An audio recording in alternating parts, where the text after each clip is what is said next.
Adlib is the smartest way to activate programmatic, built for expert traders yet easy enough for any marketer. Launch across all top DSPs without contracts, overhead, or busy work. Schedule a free trial today and start maximizing ROAS with Adlib. Check out Adlib at getadlib.com. Thank you to MediaOcean for sponsoring Open Market. It started with some friendly banter on X, and now we're running a series of ads recapping the 13 announcements they made in June. Last week was the integration with Disney Compass. This week it's the Spark Matrix by QKS. Innovid by MediaOcean was named a leader in the adtech platform evaluation and ranked number 2 out of 22 companies, just behind The Trade Desk. Damn you, Jeff Green. I ranked number 2 out of millennial adtech entrepreneurs Eric has financially or metaphorically invested in. Damn you, Dan Pantello. I will be Eric's favorite millennial. There's only enough avocado toast for one of us. Tune in next week for another news highlight and visit MediaOcean.com/pod to learn more. Welcome to Open Market, a podcast about building companies in the advertising industry. I'm Joe Zapp, and I'm joined by Eric Franchi and Twitter personality Auren Hoffman.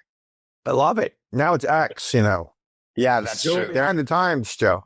There's no more illustrious job for a VC, as you can both relate to, than being a Twitter personality. Oh, it's the best. So I would assume most of the listeners know Auren as the original founder and CEO of LiveRamp.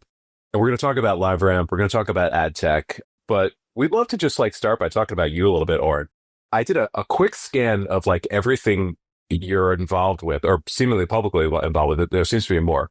So you invest in 100 companies a year at Flex Capital. You run what appears to be an incubator in Incubate. You write prolifically, you have 2 newsletter lists. You co-found companies. You posted that you're co-founding a company in the personal productivity space on LinkedIn the other day. You have a podcast, World of DaaS. You post all sorts of contrarian ideas and funny observations on X, and you make cool sketches. So what'd I miss? Mostly family stuff. How are you so productive? I want to know the secret.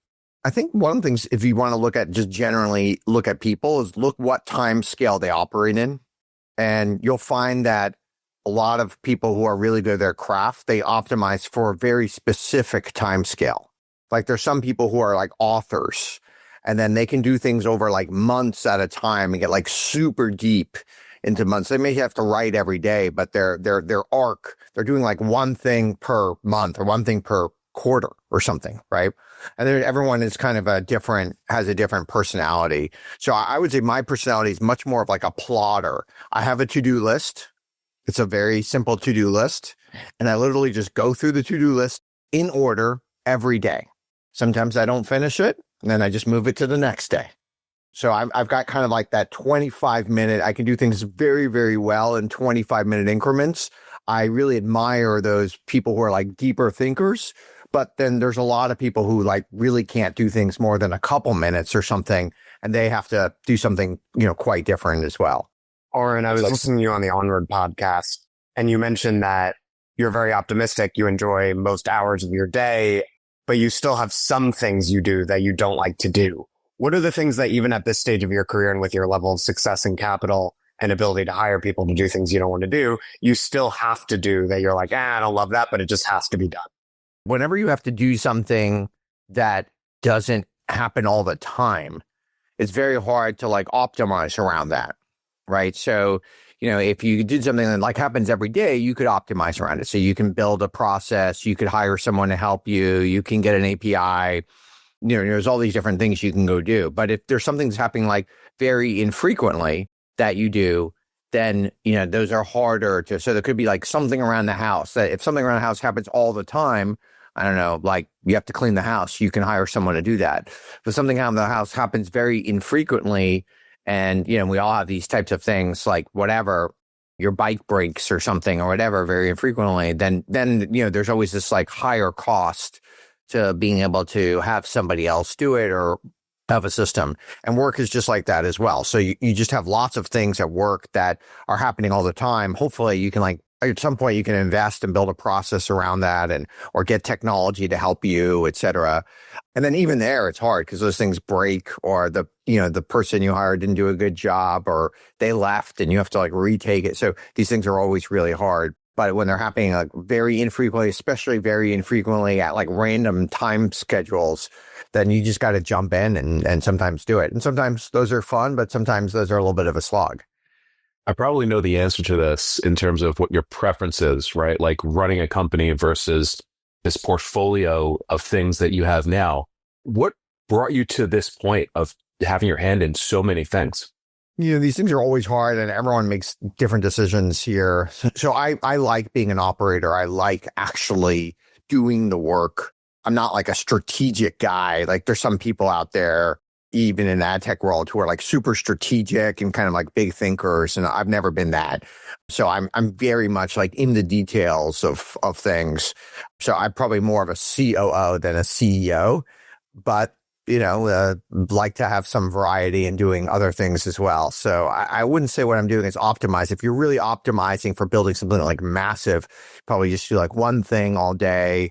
You wouldn't do anything else. But of course, like no one's life is optimized. Like no one in the world is like purely just about one metric and trying to get that one metric to go up. Everybody is very complex. Even like Elon Musk, you'd think he's the most ambitious person in the world, but he spends like, 20 hours a week playing video games.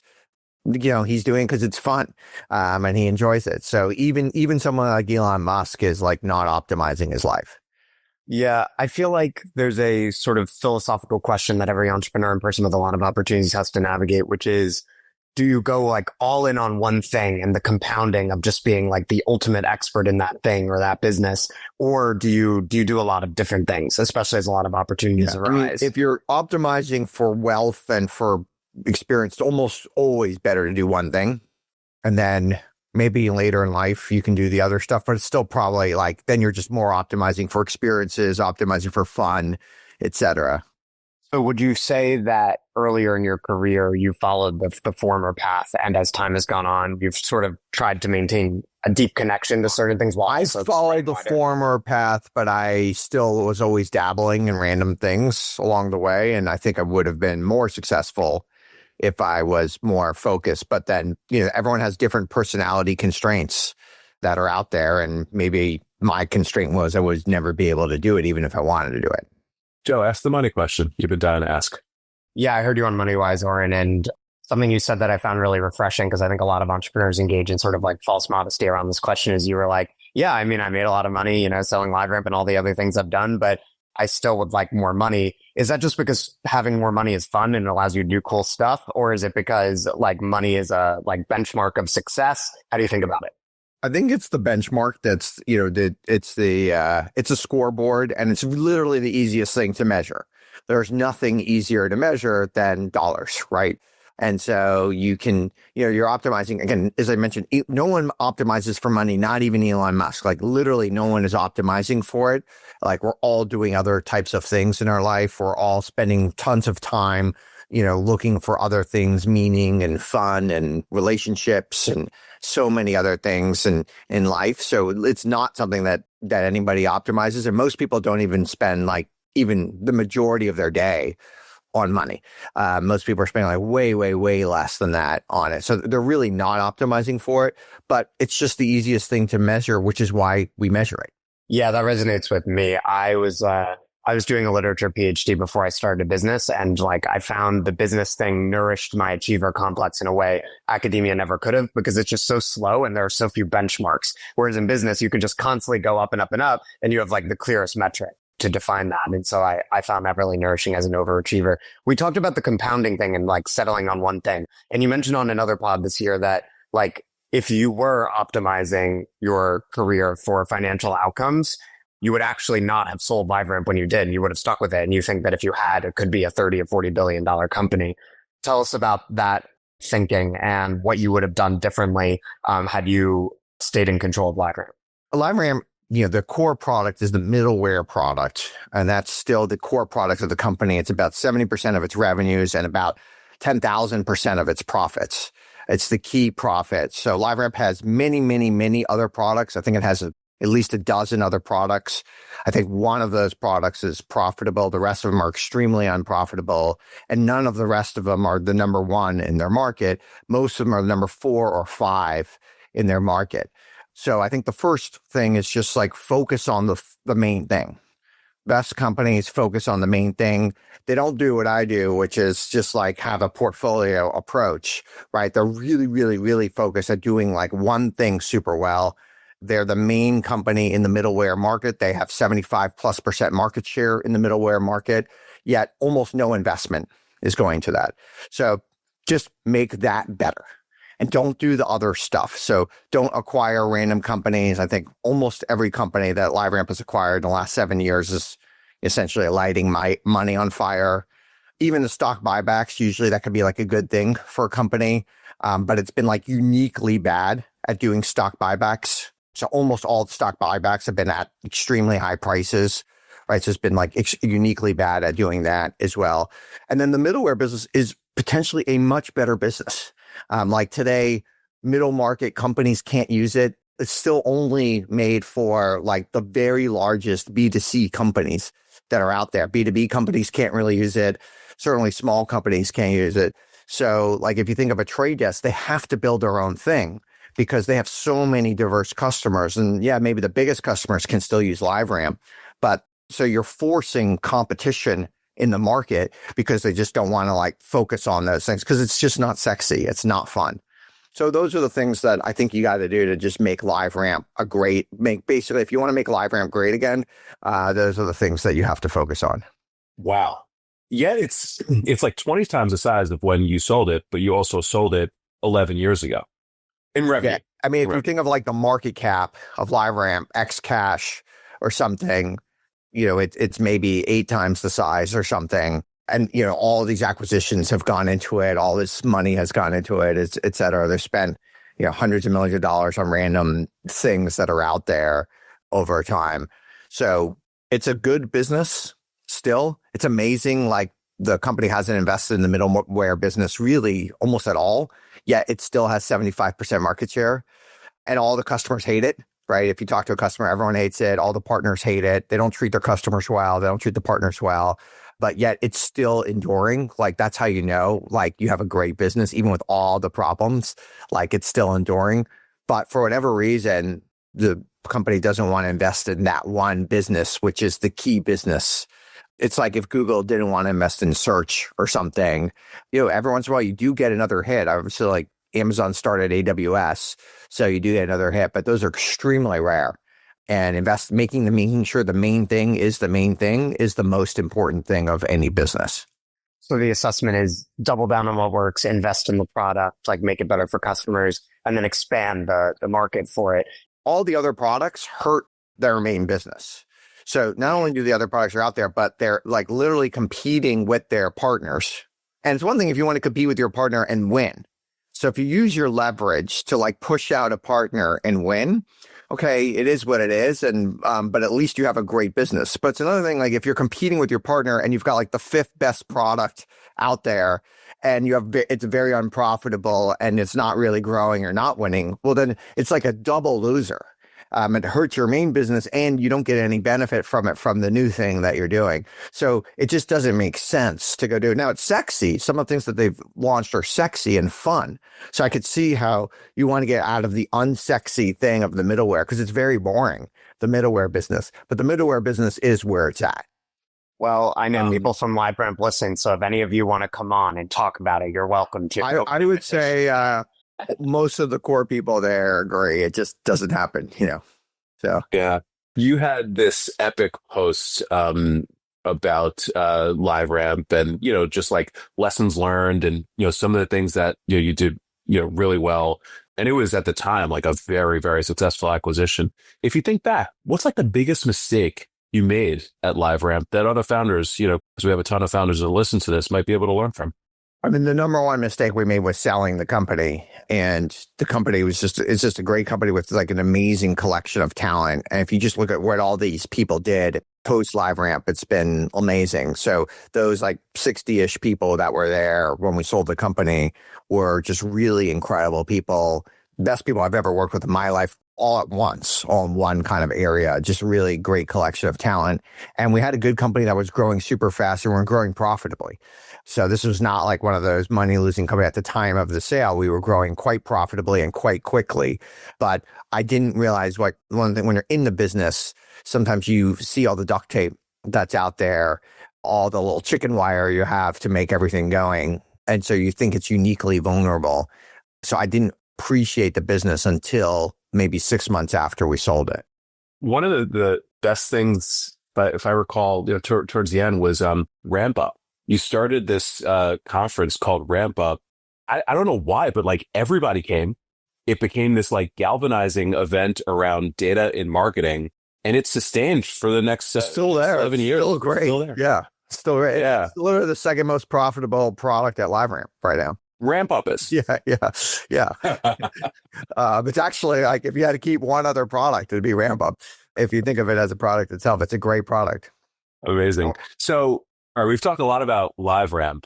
LiveRamp is, obviously, still an ad tech company. A lot of exited ad tech founders have come back, particularly over the course of the past 3 or so years, as AI has just grown and the opportunity is there to start ad tech companies. And maybe I'm wrong about this because you've got the incubator, you're always co-founding things quietly, but seemingly you haven't come back to ad tech as a category. And if that's true, why not? Honestly, I think I underestimated the size of ad tech. If you look at these companies like AppLovin or The Trade Desk, I mean, these are just gigantic companies. Now, they're extremely well run, those two companies. Yeah. And they have extremely amazing product-oriented CEOs that run those companies. So there's part of that there. But the market is bigger than I think I thought. So maybe I will start a ad tech company. And and yeah, exactly. Big news breaking on the pod. And what is your view of the future opportunity in ad tech? Like if you were to start an ad tech company, what parts are you excited about? I think honestly, ad tech is still, if you think of what is advertising, right? Advertising is it's a content recommender. So it's showing you content that you want to see and that you're excited about. And ideally you want it, like it's valuable to you to see this content, right? To see this thing that they're showing you. So it's not, to me, if some people think ads are bad, but they think like if somebody recommends a good song to me on Spotify, that's good. Like that's just an ad, right? That's Spotify showing, it's putting something in front of me in Spotify so I use their product longer. That is an ad. So how do you actually do content recommendation better? And by the way, like on Spotify, the content recommendations are not good. Like, it's amazing how bad it is. Or on Netflix, it's amazing how bad when they put something in front of me. Like, most of the things they put in front of me, I don't want to watch. But their library is so vast. There's so many things on Netflix I want to see, yet they almost never recommend to me the thing I want to see. I have to like search for it or have to hear about it from somebody else that's out there. So these are really, really hard problems. Even Amazon, like they rarely ever show me a product I want to see. I see more products I want to see on Instagram than I see on Amazon, which is insane because Amazon has so much more history of me going back 25 years or more of all these different transactions that I do on there. I have to go to Amazon. I have to search very specifically for something. I have to look, go through often many pages before I can, which is essentially just ads, right? Search results are just ads on Amazon because it's all just like transaction. So all of this stuff is still so unsolved. It is still so hard to do. Probably the best company that does it is Meta. And I think they're really investing in AI. It's very, very hard and maybe super expensive to build all. Maybe you have to, put millions of tokens and cash before you can actually on each person before you can actually show them all this stuff. So maybe it is just a really hard, really big scale problem. I'm not sure, but it's a problem that pretty much no one has solved. So solving for relevancy. If I were to put it, showing you something you want to see, right? Like I am excited about this. Like I want to see it. Maybe I don't transact, but I am happy to have seen this thing. You're putting this thing in front of me. Thank you for showing this to me. That is a good ad, right? That's what you want. People sometimes don't even think of it as ads. They think of it as content, right? If you're shopping and you see search results, those are all ads. Every single one of those search results, whether you're on Amazon or on J.Crew or wherever you're looking for a turtleneck on J.Crew or something, and you see that those are literally just a whole bunch of ads, right? They want to show you the ads that are the best thing for you. Yeah, Andreessen was just on TBPN saying this, that, when ads really work, and with AI, you would think they should be able to reach this point, they feel like content because they're native to the experience and they're genuinely useful. And obviously ad tech companies talk about that all the time, but it's a hard bar to hit. In terms of content recommendations, do you use like LLMs for this? Because I found ChatGPT is actually like quite good at this. And this is where like, this is one of the many ways in which AI represents a huge leap forward is if I say to ChatGPT, which knows me really well, recommend me 10 movies, it's actually pretty granular and like customized in a way that like no other sort of even like Netflix like isn't really. Yeah. I mean, it's getting pretty good. And also when Netflix recommends me things to watch, I found that almost everything they recommend is created by Netflix. So they're like pushing their own stuff against what the user needs. They should be showing, if you really use ChatGPT doesn't have their own movies yet. So they're pushing you, hopefully, the things that they think you're going to want to see. And they're obviously pushing you to things that maybe that aren't even on Netflix. Maybe they're in another platform that's out there. And you could tell it, hey, I have these 5 platforms. I have Netflix, I have HBO, I have Hulu or whatever.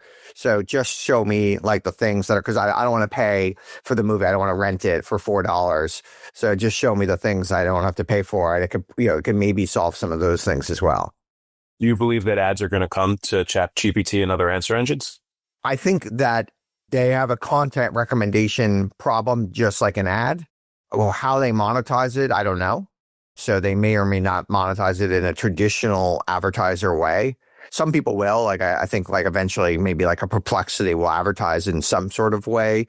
But I think to make these things really good, they do have to take the user's best interest. And when they slowly move away from the best interest of the consumer, then the product is degraded. And you don't want to degrade that product. Even if they do what's the best interest of the user, but take a tiny vig on the transaction or something like that, and help you. They have their agent go buy it and take a few percentage or something. At least that is doing what's in the best interest of the user rather than charging you $10 a click or something. And then they have all these incentives to show you things that you don't want to see. Yeah, makes perfect sense. How are you doing against your goal of 100 companies a year or 2 companies a week in investing? We did 23 companies last quarter and 19 companies in Q1. So we're kind of on the 80 pace right now. So I don't think we're going to hit the 100. And maybe we should never hit that 100 pace. So maybe that was just too aggressive. And maybe even 80 is too aggressive. But we'd like to do somewhere between 50 and 100. So let's say 1 to 2 a week on average per year. So that's a lot of investments. You see a lot of deals. It's a lot of founders. So what are the top traits you look for in founders? And maybe this connects to hires as well. Or if not, we can hit them 1 and 2. I think if you're hiring, the simple trait to look for, probably the most predictive of success, is just the raw numbers of hours worked. Of course, that's hard to assess in an interview. So if you haven't worked with that person before, it's hard to assess. But that would be like the very simple way. It's probably the most predictive of anything that's out there. It's probably the most predictive. Just if someone works more than the other person, they're probably going to be better. Now, you just ask them? You just ask them the question? In hiring, you can let them opt out. So that's a simpler way. Just like, hey, we work insane hours here. And then like they don't show up to the next interview or something, right? So like people will opt because they don't want to work. If you expect someone to work 70 hours a week, they don't want to like get fired after. It's like if you tell them, hey, we fire people that don't want to work hard, well, that they don't want to do that, right? So they'll just opt out. So that's kind of, or something you just put in your job announcement, they don't even apply in the first place, right? So that's a way of allowing people that grace, and everyone's optimizing for something different there. But you still need to make a company that people want to work many hours for. And of course, there's a company person match, right? There's a culture fit. So just because that person worked super hard in your last company, and maybe lots of people are working super hard in your company, for whatever reason, they might not be the right fit for that company. So I think these things are really hard, or they might not be in the right time in their life, or lots of other things that could happen.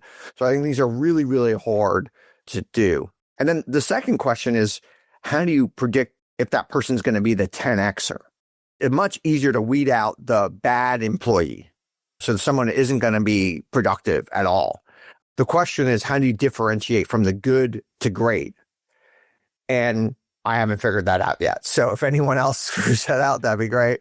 But I've worked with a small number of like amazing 10Xers in my life. And obviously we hired them or funded them or whatever. But a priori, I don't know that I could have predicted that person would have been the 10Xer. And what about founders? What are the top traits of founders that you found? I mean, there's probably some similarities there that are there, but in the founder, it is really important to have that founder market fit. And sometimes people are doing something because it's like cool to do. Sometimes they're doing something to get prestige in some other kind of way to work on it. So that's been a lot. So if there's like a wave, sometimes a lot of people are like jumping into the wave, right? It's like that same guy who was doing like the crypto thing, then moved to the marijuana thing, and then moved to the AI thing or something, right? They're just like jumping on the wave, but they don't like really care about it. They're not like deep, and then they don't not necessarily have like the right founder market fit. Some of those people actually still were successful. Like, so it's hard to know sometimes, but if there's like someone who's just doing it to be cool, that might be a indication that might not be a resilient founder. I asked Tim Vanderhook the similar question of what do you look for in hires, and he said speed above everything. And I think there's a similarity there. It's like he's like, look, if they just work a lot faster, they're just going to do a lot more shit. They're going to learn. They're going to iterate. They're going to get a lot more done, and like we're going to end up in a better place.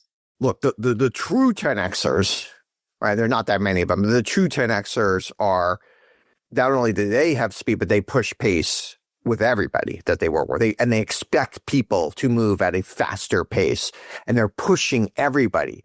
And they're pushing their boss, they're pushing lateral people, they're pushing people who work for them, they're pushing everyone to go, and they're constantly following up. Why can't, someone will say, well, great, I'll have this to you in 3 weeks. Why can't you have me in 3 hours? Like, what is going on? Why is this taking, like, those are the true 10Xers. They're out there, not in a mean way, but they have super high expectations for themselves, and they have super high expectations for everyone they work with. Yeah, that makes me think of this Steve Jobs quote, be a yardstick for quality. Most people aren't used to working in an environment where excellence is expected. I think about that a lot, especially with pace. And I tell like members of my team who have been around longer, I'm like, you need to show the new people like we move fast, and like they're probably not used to that. Like the expectation is this should take 3 days. You got to show them the 3 hours thing. Yeah, and we're all, in some ways, too nice.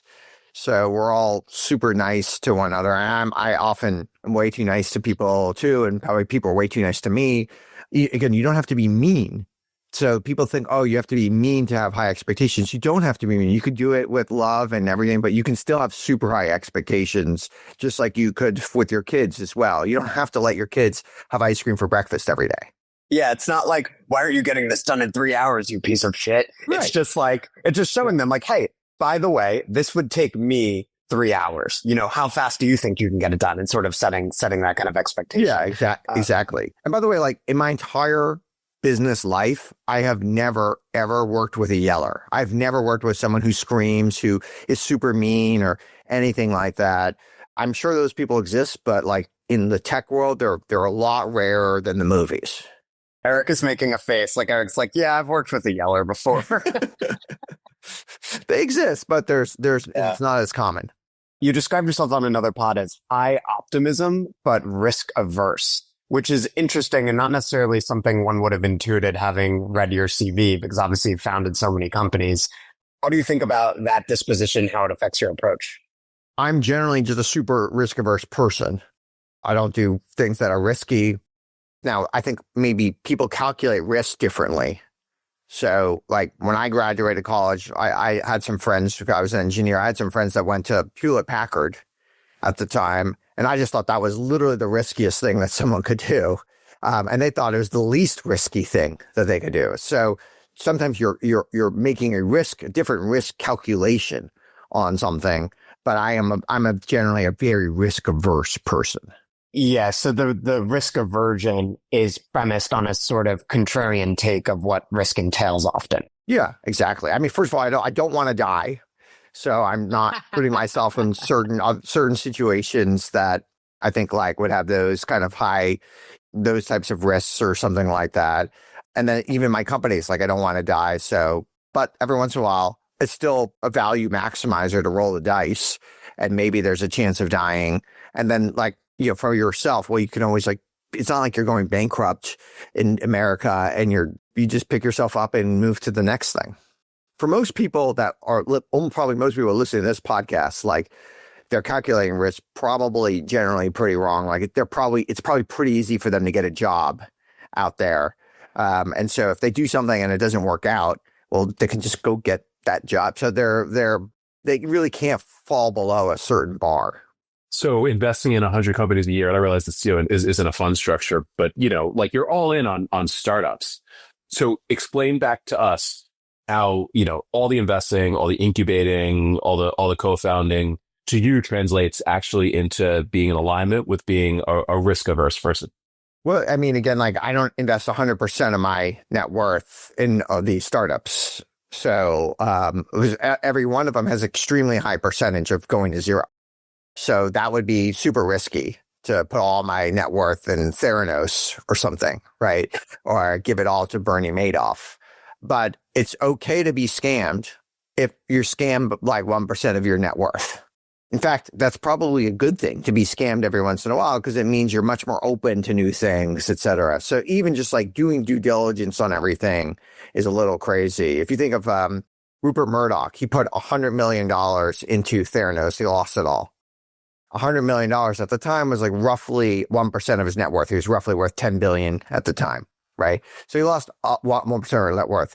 Now, just calculate your own net worth, and if you lost 1%, it would be annoying to lose 1% of your net worth. You'd be like, oh, I wish I didn't do that. But it wouldn't affect you at all day to day. And probably the reason he was worth $10 billion at the time is he's made lots of deals that worked out really well. And that particular one didn't. And so you could say, oh, Rupert Murdoch is so stupid to have gotten scammed by Theranos. Or you could say, Rupert Murdoch is so smart that he has invested in lots of things. And Theranos was just one of the random ones that didn't work out. Yep. Here's a question that may have never been asked on an advertising or ad tech pod before. What have you learned from Peter Thiel? And describe your relationship with Peter. I used to work for Peter. I'm a huge fan. He's the most strategic person that I've ever met. He's also extremely courageous. So, I mean, for myself, I'll never be as smart as him. I'll never even be half as smart as he is. But maybe one day I'll be at least half as courageous as he is. And so he's just a great person to know. He's been a mentor to me and someone who I admire as well. What has he taught you specifically? Because I've read it. Everybody's read it about him and his stories and obviously everything he's done. I mean, if you just think of the different archetypes of people of what they are, and I mentioned earlier, I'm kind of more the plotter, more very in the weeds and operational. He's definitely much more on the strategic. He's extremely strategic thinker, and it's interesting. When I was younger, I always thought oh, I want to be strategic, and then end up working for him and meeting him. Okay, well, now I know what real strategy is. I just never going to be that.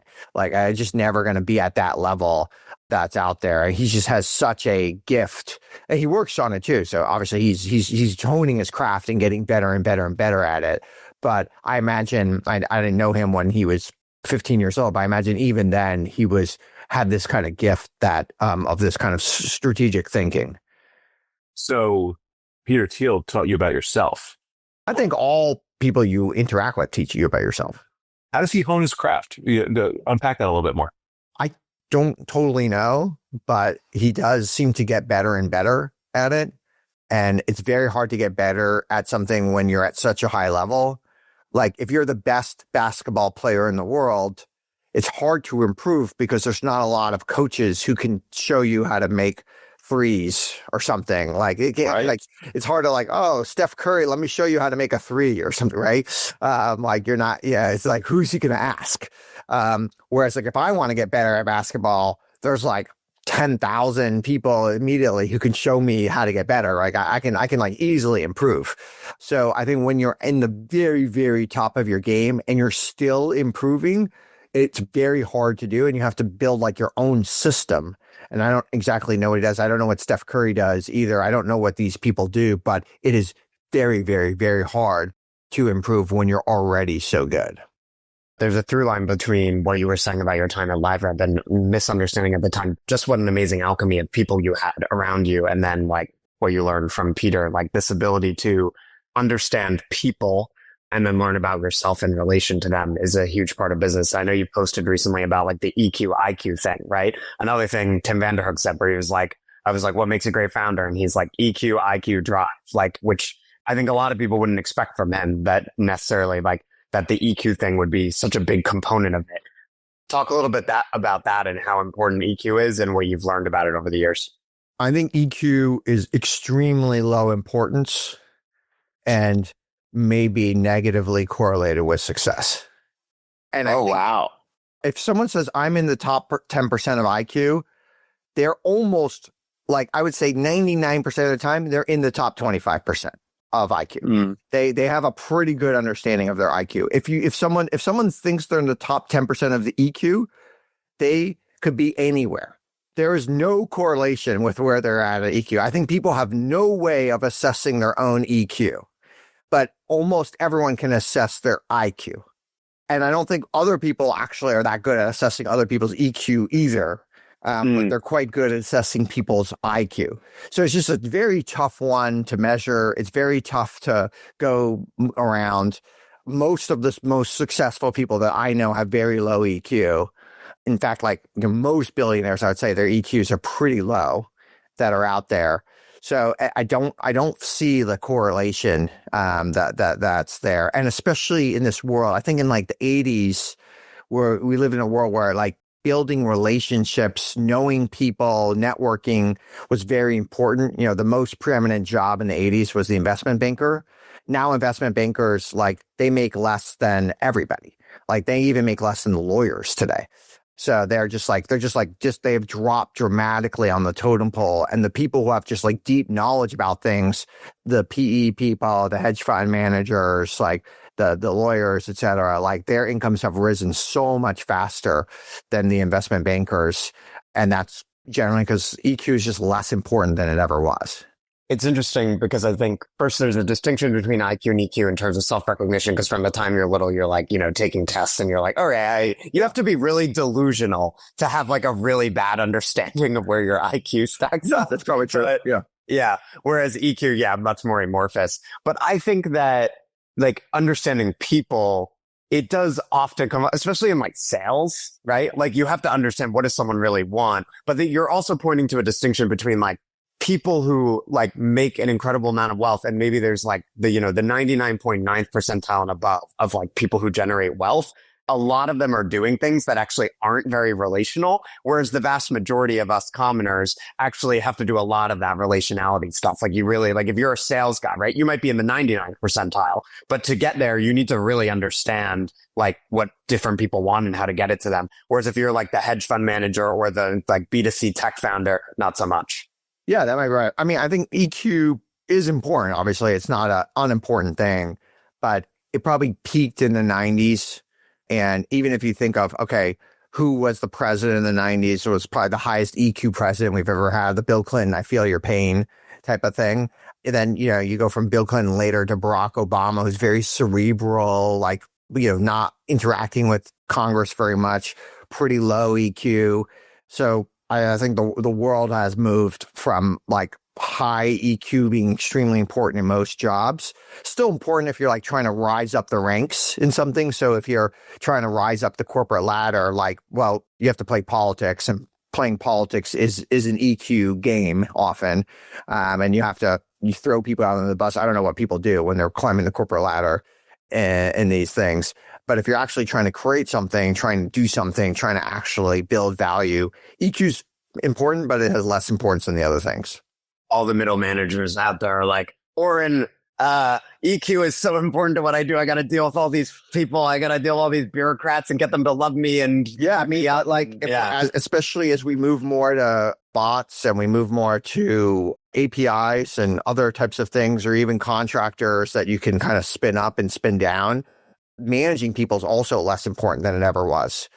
So hiring is less important. Managing all these things that were like super important in the 20th century are way less important today. That was the most important skill in the 20th century, was being able to hire and grow talent. There was no thing that was more important than that. In the 21st century, the most important thing is being able to select and manage your vendors. And almost every company has way more vendors than they do people. And so you have to get good at that. There's no business school courses on how to do it. There's no books on how to do it. We're all just like learning from scratch right now. Some people are some people are at a C-, and those are like the best people that are out there. And most people are Fs at that particular skill. And so as we get better at that skill is a much different type of skill. It requires still some EQ, but it might not require you to be in the 90th percentile of EQ. That's a great point. And even, Joe, to your point about sales has evolved a lot. Sales today is as much about like specific knowledge around products, specific knowledge around like customers, specific knowledge around, how to make applications versus like steak dinners and ball games. Yeah, that's right. If you're selling a commodity product, like back in the day, like if you think of like the old school ad tech. See, if you think of ad tech, there's kind of two. If you think of ad tech 20 years ago, there was two parts of ad tech. There was the ad and the tech. And there were companies who were on the ad side, and they were basically selling commodities, and they were doing the steak dinner and taking out that 23-year-old media buyer from WPP out to the Yankees game or something like that, right? And then there was the tech side, and that salesperson was very product oriented. They were like getting deep into the product, and sometimes they were like they might even be like very introverted, looking at their shoes while they're doing it, but they were very passionate about the product. Those companies were better companies, and I think today those salespeople are better salespeople. You're blowing our mind here, Joe. You wanna hit Auren one more before we let him go? Well, I think we just hit on one of our last questions, which was, what is one thing a lot of people you respect believe that you disagree with? Because I think it's very easy to be like, there are a lot of dumb beliefs out there and whatever. But like a lot of people, maybe in the business community respect, what's something they commonly believe that you think is wrong? Yeah, and I would say that EQ thing is probably something that very few people agree with me on. Yeah, I think that's a good example. Any others that immediately come to mind? For whatever reason, a very high percentage of people I respect have a deep appreciation for the arts. And my appreciation for the arts is somewhat non-existent or extremely low. I would say most art is marketing. And this is where almost everyone I know who I have a respect for would disagree with me on.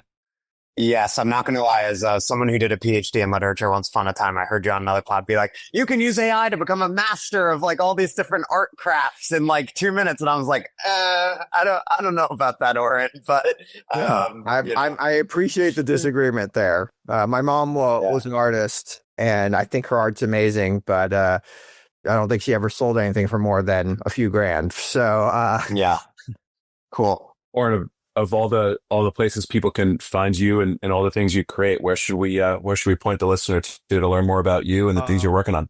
Well, as you mentioned earlier, I am a prolific X poster. I love it. I probably shouldn't spend as much time on it as I do. It's like sometimes a huge time suck. Sometimes like, you're like 20 minutes into doom scrolling. You're like, why am I doing this? But I'm on there. I'm at Auren, AUREN on X. And I respond to things if somebody wants to at me or whatever. I'm very excited to engage there. Amazing. Find him on X. Joe, you want to take us home? Yeah, Auren, thank you very much. We'll see you again. Thank you, Eric. Thank you, Joe. Appreciate it. We'll see you next week, everybody.